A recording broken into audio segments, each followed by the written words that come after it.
Hello student, today is our topic is objective of material management।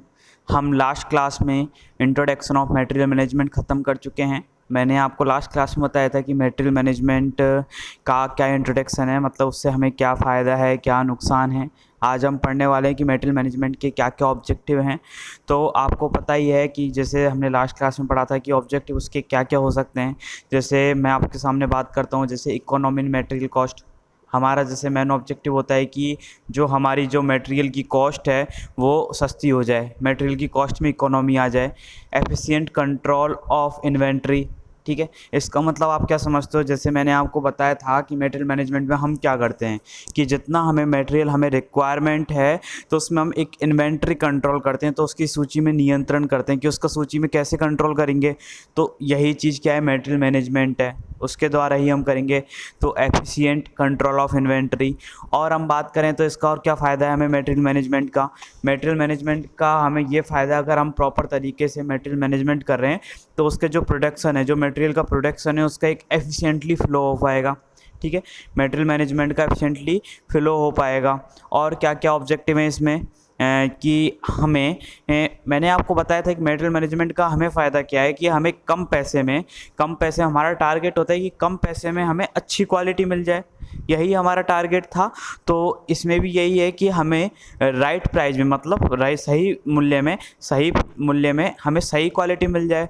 तो right quality eight right price, ठीक है, ये हमारे साथ हो जाए, हमें मिल जाए, ठीक है। ये हमारा टारगेट होता है। और क्या टारगेट है कि आपको पता है आपकी कोई फैक्ट्री है, मान के चलो, उसमें प्रोडक्शन इतना तो होना चाहिए कि जितना उसको कस्टमर को रिक्वायरमेंट है उसको हम फुलफ़िल कर पाएँ। इससे ही तो हमारे गुड रिलेशन होंगे, ठीक है। हम उन्हें कम पैसे में अच्छा माल, अच्छी गुणवत्ता, अच्छी क्वालिटी वाला माल उन्हें प्रोवाइड कराएं, तो हमारे बीच में रिलेशन जो बॉन्ड है वो स्ट्रॉन्ग होंगे। तो मटेरियल मैनेजमेंट का ये भी फ़ायदा मिलता है कि कस्टमरों के बीच में गुड रिलेशन को मेंटेन करने में हमारी हेल्प करता है।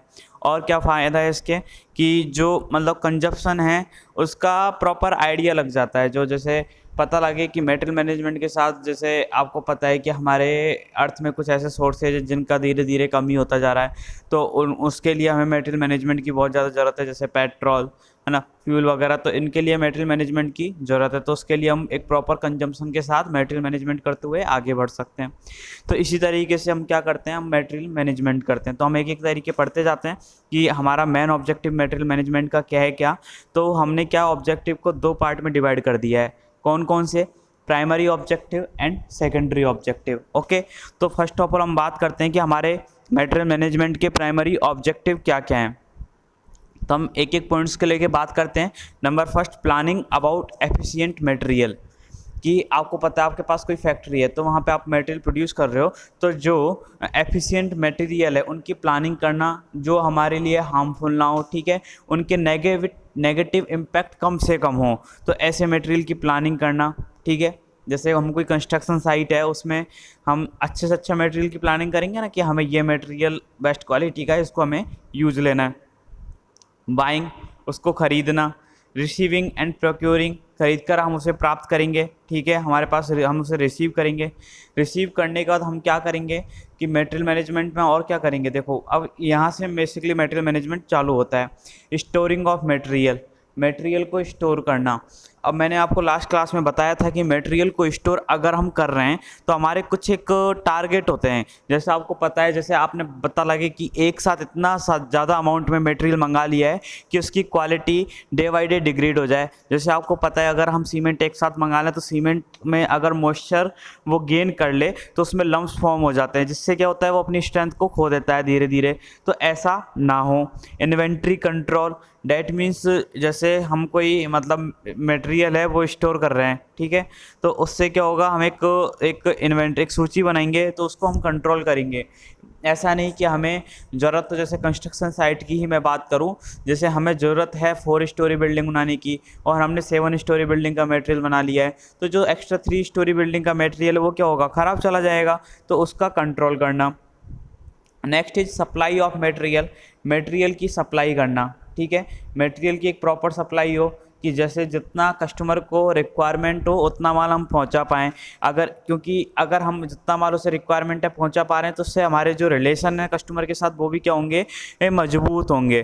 तो उसको मेंटेन करना, इसके लिए मटेरियल ऑफ सप्लाई का जो फ्लो है वो एफिशिएंटली फ्लो होना चाहिए। डिस्ट्रीब्यूशन ऑफ मटेरियल सेम, ठीक है, मटेरियल का डिस्ट्रीब्यूशन प्रॉपर तरीके से हो। अश्योरेंस ऑफ क्वालिटी, हमें अश्योर करें कि हम आपको बेस्ट से बेस्ट क्वालिटी प्रोवाइड कराएंगे। तो हमारा भी तो कुछ टारगेट होता है, तो हम जो हमारे जो कस्टमर हैं उनको ये अश्योर करा दें कि हम अच्छा क्वालिटी का ही मटेरियल देते हैं, तो उनको अश्योरेंस दिलाना कि हमारी क्वालिटी बेस्ट है, ठीक है। Having a good supply and customer relationship, अगर आप ये सब काम कर रहे हो, मटेरियल सप्लाई आपका टाइम टू टाइम हो रहा है, आप उन्हें इंश्योर दिला रहे हो, अश्योरेंस दिला रहे हो कि हमारी क्वालिटी अच्छी है, ठीक है, तो इससे क्या होगा, जो सप्लायर और कस्टमर होंगे उनके बीच में जो रिलेशनशिप है वो अच्छे होंगे। एनहांस डिपार्टमेंटल एफिशिएंसी, ठीक है। अब रिलेशन अच्छे हुए हैं तो किसी से, तो डिपार्टमेंट को क्या होगा, बेनिफिट्स होगा, बेनिफिट होगा तो डिपार्टमेंटल एफिशिएंसी है ना वो इंक्रीज हो जाएगा। तो इससे क्या होगा, हम जो हमारे साथ लोग काम कर रहे हैं उनको हम टाइम टू टाइम सैलरी दे पाएंगे, जिससे क्या होगा कि वो एफिशिएंटली वर्क करेंगे। तो डिपार्टमेंट, क्योंकि देखो लेबर के साथ ही पूरा जो वर्कमैन है वहाँ पे उसके साथ पूरा डिपार्टमेंट बनता है। अगर वर्कमैन अच्छे से काम कर रहा है तो पूरा डिपार्टमेंट की क्या होती है, एफिशिएंसी इंक्रीज होती है, एफिशिएंसी में एनहांसमेंट होता है, ठीक है। यही हम बात करते हैं। अब हम बात करते हैं कि जो हमारा मटेरियल मैनेजमेंट है उसके हमारे और क्या ऑब्जेक्टिव हैं। तो प्राइमरी ऑब्जेक्टिव की हम बात कर चुके हैं। अब हम बात करते हैं कि सेकेंडरी ऑब्जेक्टिव क्या क्या हैं, कि कुछ हमारे सेकेंडरी ऑब्जेक्टिव भी हैं जो होते हैं। प्राइमरी ऑब्जेक्टिव जो डायरेक्टली हो जाए, सेकेंडरी जो इनडायरेक्टली होते हैं, तो उनके बारे में हम बात करेंगे। इनडायरेक्टली फुलफिल हो जाते हैं, इनडायरेक्टली वो ऑब्जेक्टिव भी हमारे कंप्लीट हो जाते हैं अगर हम प्राइमरी ऑब्जेक्टिव का फॉलो करें। तो कौन कौन से हैं उनके बारे में हम बात करेंगे। देखो, टू मेक डिसीजंस, जो हम डिसीजंस बनाते हैं वो अच्छे बनते हैं, प्रॉपर डिसीजन के साथ हम आगे एक काम करते हैं। शेड्यूलिंग ऑफ एफिशिएंट प्रोडक्शन, देखो अब अगर जो कस्टमर की जो रिक्वायरमेंट है उसको आप फुलफिल कर पा रहे हो तो इससे क्या होगा, कि हमारी जो कंपनी प्रोडक्ट बना रही है तो एक उनको प्रोडक्ट बना रही है तो एक एफिशिएंट अमाउंट में प्रोडक्शन हो पाएगा, जितना हमें रिक्वायरमेंट है एफिशिएंट अमाउंट में प्रोडक्शन हो पाएगा। तो एफिशिएंट अमाउंट में प्रोडक्शन हो पाएगा तो उसकी एक प्रॉपर शेड्यूलिंग करना, तो इससे हमें क्या बेनिफिट मिलेगा कि हमारा जो ऑब्जेक्टिव है, क्योंकि जिससे अगर एफिशिएंट अमाउंट में हम प्रोडक्शन की शेड्यूलिंग कर रहे हैं तो जो हमारे कस्टमर हैं उनको क्या होगा कि एक मतलब जितना हमें प्रोडक्शन हो रहा है और जितनी हमें रिक्वायरमेंट है उनको हम अच्छे से फुलफिल कर पाएंगे। नेक्स्ट हम बात करते हैं मेक स्पेसिफिकेशन ऑफ मटेरियल। इसका मतलब क्या है कि जो मटेरियल है, जैसे आपने देखा होगा कि जो मटेरियल हमें रिक्वायरमेंट है उसकी एक पूरा स्पेसिफिकेशन बनना, कि हमें कितना मटेरियल किस टाइम पे हमें रिक्वायरमेंट है, एक अच्छे से उसकी पूरी तरीके से शेड्यूलिंग करना, ठीक है, इसका हमें बेनिफिट मिलता है। मेक स्टैंडर्डाइजेशन ऑफ मटेरियल, देखो अब जैसे मुझे पता है कि मेरा मतलब एनुअली कंजप्शन इतना है किसी भी मटेरियल का, जैसे कोई मैं मटेरियल यूज ले रहा हूँ या मटेरियल मैं प्रोड्यूस कर रहा हूँ, तो क्या होगा, जो हम मटेरियल है तो उसके हिसाब से हम अपना जो पूरा सेटअप है वो तैयार कर लेंगे। तो जो मटेरियल है वो एक स्टैंडर्ड के साथ, एक स्टैंडर्डाइजेशन के साथ हम बना पाएंगे, ठीक है। ऐसा नहीं होगा कि जैसे कभी कभी क्या होता है कि कंजप्शन सडनली बहुत ज़्यादा बढ़ रहा है या सडनली कम हो रहा है, तो आपको पता है कि अगर आपको मतलब मटेरियल मैनेजमेंट का ऑब्जेक्टिव फुलफिल करना है तो जो कंजप्शन में उतार चढ़ाव आता है ना उसको भी हमें कंट्रोल करना होता है, ठीक है। अगर वो हमने कंट्रोल कर लिया है तो जितना हम मटेरियल प्रोड्यूस कर रहे हैं तो एक स्टैंडर्ड के साथ हम उसे प्रोड्यूस कर पाएंगे, okay. Assisting in design of product, ठीक है, तो इसका मतलब क्या होगा, assisting in design of product का मतलब वो क्या होगा, असिस्टिंग मतलब देखो कि जो मतलब हेल्प करना, एज आप बोल सकते हो हेल्प करना। तो मटेरियल मैनेजमेंट क्या करेगा, कोई भी प्रोडक्ट है उसकी डिज़ाइन को बनाने में हमारी क्या करेगा, हेल्प करेगा, उसकी डिज़ाइन में हमारी हेल्प करेगा। Assisting in development of product, कोई भी जैसे हमारा जो प्रोडक्ट है, कोई भी जैसे प्रोडक्ट है तो उसका डेवलपमेंट, डिज़ाइन और डेवलपमेंट, देखो मटेरियल मैनेजमेंट हो रहा है तो मटेरियल को हम अच्छे से मैनेज कर पा रहे हैं, तो इससे क्या होगा, हमारा एक सारा काम है एक बेटर वे में चलता रहेगा। तो इससे क्या होगा कि जो हमारा प्रोडक्ट है उसके डिज़ाइन और डेवलपमेंट में भी हमें हेल्प होगा, कि जैसे आपको पता है मटेरियल मैनेजमेंट हो रहा है तो कस्टमर को हमारा भी मन होगा कि हम उसे अच्छे से अच्छा मटेरियल कम प्राइस में अवेलेबल कराएं, क्योंकि है ना, तो इससे क्या होगा कि जो हमारा प्रोडक्ट है उसका डेवलपमेंट में हमें हेल्प होगी। Quality control on purchase material, जो हमारा परचेज मटेरियल है उसमें क्वालिटी को कंट्रोल करना, ठीक है। जैसे आपको पता है कि जैसे मैं एज ए कंस्ट्रक्शन साइट पे कोई मेरा काम चल रहा है, तो मैंने जो प्रोडक्ट मंगाया है तो उसमें अगर ये सारा काम अच्छे से हो रहा है कि हमें कम प्राइस में अच्छा क्वालिटी मिल रहा है, प्रॉपर हमें जितना हमें क्वालिटी रिक्वायरमेंट है हमारी उसकी एक प्रॉपर शेड्यूलिंग है। हमने लास्ट यूनिट में पढ़ा था कंस्ट्रक्शन प्लानिंग, तो सारी चीज़ें आपस में कनेक्टेड है। अगर कंस्ट्रक्शन प्लानिंग बेटर वे में चल रही है तो मटेरियल मैनेजमेंट भी कर पाएंगे, तो जिससे क्या होगा, जो हमारा परचेज मटेरियल है उसमें क्वालिटी को हम कंट्रोल कर सकते हैं। हैंडलिंग ऑफ मटेरियल को एक बेटर वे में हैंडल करना, जैसे इसमें क्या होगा, आप उससे कनेक्ट कर सकते हो कि हम जो मटेरियल को स्टोर कर रहे हैं, तो मटेरियल को स्टोर करने के बाद जो हमारा मेन टारगेट होता है ना, वो होता है हैंडलिंग ऑफ मटेरियल, जो कि सबसे टफ टारगेट। और मान लो कि मटेरियल मैनेजमेंट इस पर बहुत डिपेंडेंट होता है कि अगर हमने मटेरियल मंगा लिया है, अगर आप उसकी अच्छे से हैंडलिंग नहीं कर पा रहे हो तो उसका कोई मोटिव नहीं हुआ। इससे क्या होगा, हमारा वेस्टेज भी बहुत ज़्यादा हो जाएगा। अगर हम अच्छे से हैंडल कर पा रहे हैं तो हमारा वेस्टेज भी मिनिमम होगा, ठीक है। नेक्स्ट, अवेलिंग वैल्यू एनालिसिस का मतलब क्या हुआ कि जो मतलब हम वैल्यू एनालिसिस कर रहे हैं उसमें हमें लाभ मिलता है, मतलब हमें फ़ायदा मिलता है, हमें बेनिफिट मिलता है जो हम वैल्यू एनालिसिस कर रहे हैं, वैल्यू का असेसमेंट कर रहे हैं, ठीक है। वैल्यू इंजीनियरिंग में हमें अवेलेबलिंग वैल्यू इंजीनियरिंग, तो जो वैल्यू इंजीनियरिंग है उसमें हमें क्या मिलती है, उसमें हमें बेनिफिट मिलता है। Next, advancing skill of worker in material management. अगर सारा काम अच्छे से हो रहा है तो हम क्या करेंगे कि जो हमारे मटेरियल मैनेजमेंट के जो वर्कर हैं, जो मैन पावर हैं, उसमें जो एडवांस स्किल है ना, उसमें उसको प्रोड्यूस करेंगे उनमें, जिससे क्या होगा कि काम बेटर वे में जल्दी हो पाएगा, अच्छी क्वालिटी का मटेरियल कम प्राइस में हमें मिल पाएगा। तो ये हमारे सेकेंडरी ऑब्जेक्टिव। जैसे अभी और पढ़ते हैं, easy flow of material in organisation, कि जैसे जो हमारा ऑब्जेक्टिव है मटेरियल वो फुलफिल हो रहा है, तो हमारा और क्या ऑब्जेक्टिव है, हमारा ऑब्जेक्टिव है कि ऑर्गेनाइजेशन में जो मटेरियल है वो इसका इजी फ्लो हो। ऐसा नहीं हो ऑर्गेनाइजेशन में और ऑर्गेनाइजेशन के बाहर भी। देखो, easy flow of material in organisation and easy flow of material out of organisation, जिससे क्या होगा कि जो हमारा मटेरियल मैनेजमेंट है उसे हम अच्छे से कर पाएंगे, ठीक है। तो इसका भी हमें क्या मिलता है, बेनिफिट मिलता है। Next, apart from these objective, there few other important objective in a firm, those are as follow। तो हमारे और कौन से इंपॉर्टेंट ऑब्जेक्टिव होते हैं किसी फर्म में जो कि हमें फॉलो करने होते हैं, जैसे देखो हमें मतलब दे आर एज फॉलोज, ठीक है। Enhancing sales via sales promotion.